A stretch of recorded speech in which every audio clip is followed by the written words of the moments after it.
Hello Africa, welcome to another class of wisdom. And today we are on top of Table Mountain, and this is my current view on top of clouds. I'm going with my boys, and today it is a bit of a different class of wisdom for me and the boys. So what it basically teaches them is it teaches them a lot of skills in life.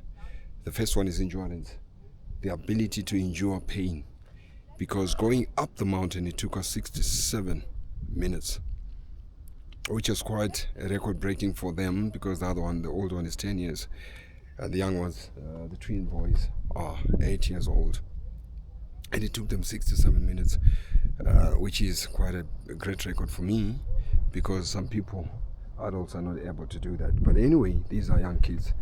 So the first class of wisdom was endurance. Secondly, team spirit. Thirdly, compassionate. So endurance, being able to endure 67 minutes of going up the hill as high as Table Mountain, to be on top of the world like this. How much is the jet that we came to? 67 minutes. 1 hour 7 minutes like last time. Yeah. So that's our mark. So being able to endure for 67 minutes up the hill at that age, and then being able to be compassionate about each other, because you'll find that when one slips off, the other one will say, "Are you okay?" Which is a lesson of compassion and being able to care for each other in teamwork, team play, and inspiration. Whenever one was training behind, you would see the other guys excelling in front, and that would motivate him to stand up and go. Compassion, being able to care for each other. Today, majority of families are fragmented, not because of anything, but because the team spirit and the compassionate of loving each other unconditionally was never nurtured in them. See how easy it is for them to be able to adapt. You know, when you're young, everything of yours is flexible. Your mind, your body, your spirit, and your character. They would feel out there at some point when I would ask them, "Are you tired?" They say, "Yes, we're tired." But they would quickly heal and come up. Even when we got to the top of the mountain and I thought they were exhausted, they were still running. They were still running up. And I was breathing on top of my lungs. So it teaches them discipline to be able to see your target and be able to put it upon yourself to say, I'm going to get that target. And so it teaches you a lot. It's a great class of wisdom, along with the way you build support. You meet people who encourage you. So it teaches you endurance, it teaches them team spirit, it teaches them compassionate as siblings, it teaches them a discipline to be able to say, when I've reached my target, when I've got a goal, I'm not going to give up until I get it. So we need these kind of things. We need this every now and then as families, as fathers, as parents. This is part of nurturing. Let's teach them that this journey that we are traveling is a tough journey, but you also need to be tough.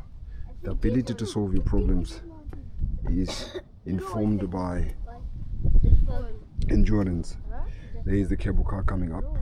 There is the cable car coming up.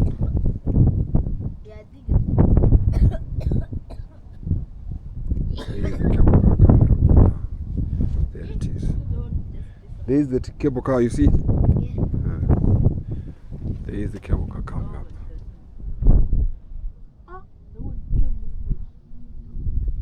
There is the cable car coming up.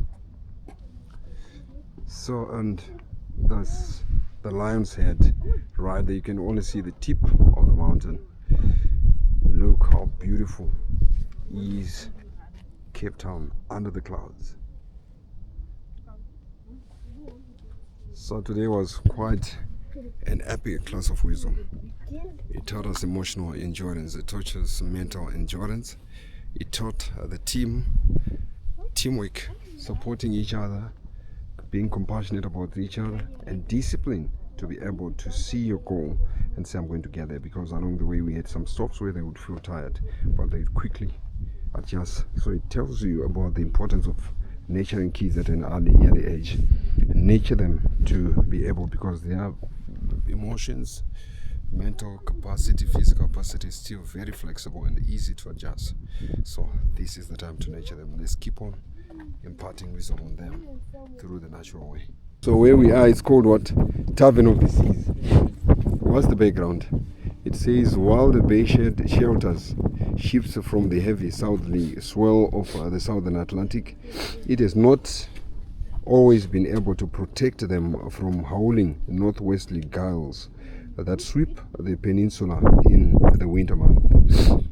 In the days when life continued along a shoreline much closer to the mountain than it is today, this hospitable tavern of the seas could also be a perilous place. More than 400 ships have been wrecked along this shore during its stormy history. Attempts to tame the bay proved futile until 1860, when the first load of rock was tipped into the sea for the construction of the Breakwater and Alfred Basin, where ships could lie at quayside. By 1905, these had been extended to include the Victoria Basin to the waterfront. In 1914, Lower Adderley Street boasted a fashionable pier, but by 1940, these two had made way for more docks and the modern city foreshore as the sea was pushed back a kilometer further. So the sea was pushed a kilometer further, so that means the sea was even closer to where we are. Points to note.